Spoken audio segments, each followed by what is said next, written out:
Hello world, welcome back to the Razor RC, and we've got the Redcat Valkyrie MT in front of us. So this just came out about a week ago, and the one thing I really noticed about this truck was that the drivetrain was super bindy, super knotty. So if you spun the wheels, actually just grab the axle, spin it, it was very knotty, very loud. If you saw my first running video, there's just a lot of noise coming from this truck. So I just kind of went through it and wanted to share some tips about how to get the drivetrain nice and free. That's something I think will add some longevity, probably reduce the heat on your motor, just get a lot quieter, a lot smoother running. And so yeah, it was a bit of work to get this, but I think it'll be very useful to those of you that have one of these or are interested in buying one of these. First off, definitely set the motor mesh. Mine was a little tight, so I did actually adjust it. I think the easiest way to remove the motor is actually just remove this one screw here, which holds this whole unit into place. Remove the 4 screws that hold the ESC, so you can kind of pop it out of place and then just slide the motor forward. I think that's the easiest way. There might be a screw or two underneath that you have to loosen, but I think that's pretty much it. But yeah, just set the mesh. It's actually really easy to set. There's 3 screws, 2 on top, 1 on the bottom. I actually tightened the bottom one first so that it would kind of clamp down to the bottom of this whole bracket. It's like a, I don't know, I guess C-rail or whatever. That way it'll be flush to the bottom of the mount, and then the 2 I did lastly up top just to kind of clamp it down. But that way you're always making sure it's flush with the bottom, and then these 2 are kind of clamping it from the top. There might be, you know, a tiny gap or whatever, but that will just, I think, keep it in place a little bit better. Second thing to do is actually to check your diff shims. So mine were actually shimmed too tight, so I removed 1 shim on the ring gear on the front and rear. That's pretty much the most where all the noise is coming from.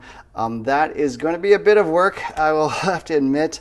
You pretty much, the easiest way I could explain is just remove every single screw you see. So there's 2 screws for the bumper up top, 2 from the bottom. You actually have to remove this side screw as well, and then this will review another screw here underneath. So this pops out, and then you can remove that screw. You got to remove these 2 shock screws to pop those out of the way. There's 2 screws holding up the upper arm, so you want to remove those. And then underneath, you pretty much want to remove everything that you see. So those 2 are already from the bottom for the bumper. These 2, these 2, these 2.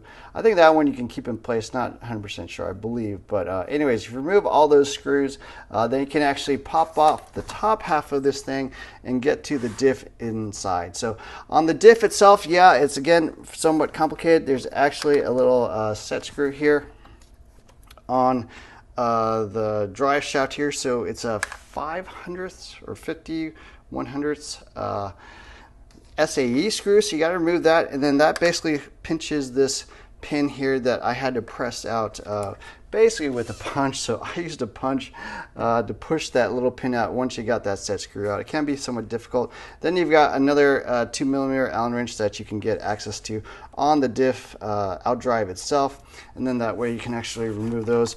Just pull apart the diff halves and then remove the shim on the ring gear side. So that makes it nice and smooth.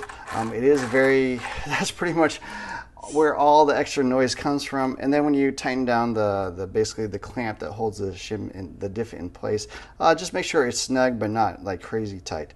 Last thing I noticed on this truck, and something you probably won't hear on any other video, pretty sure no one else is going to notice this, but the drive shafts have to be in phase. So you'll notice that there's basically 2 ends to the drive shaft. Let's kind of zoom in here.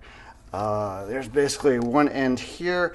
The other end also has to match it. So maybe it's a little easier to see from the back side. But yeah, basically where that bolt goes through, it needs to also match on the other side. So not really easy to see here. Maybe from the back here you can kind of see.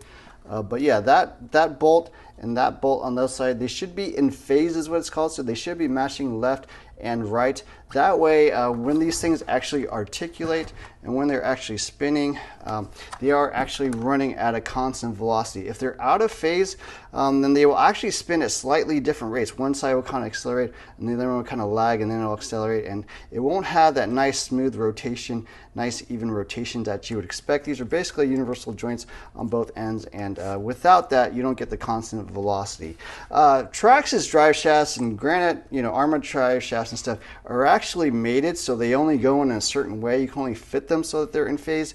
These you can mesh any way you want, but you want to make sure they are in phase. The two sides are matching, nice even yokes, and then you'll get nice even drivetrain. And then after all that, you're going to have a nice smooth drivetrain. It's going to make a lot less noise, a lot less wear, a lot less heat, and I think you'll have a better experience overall. So anyways, those are just some quick tips on the Redcat Valkyrie.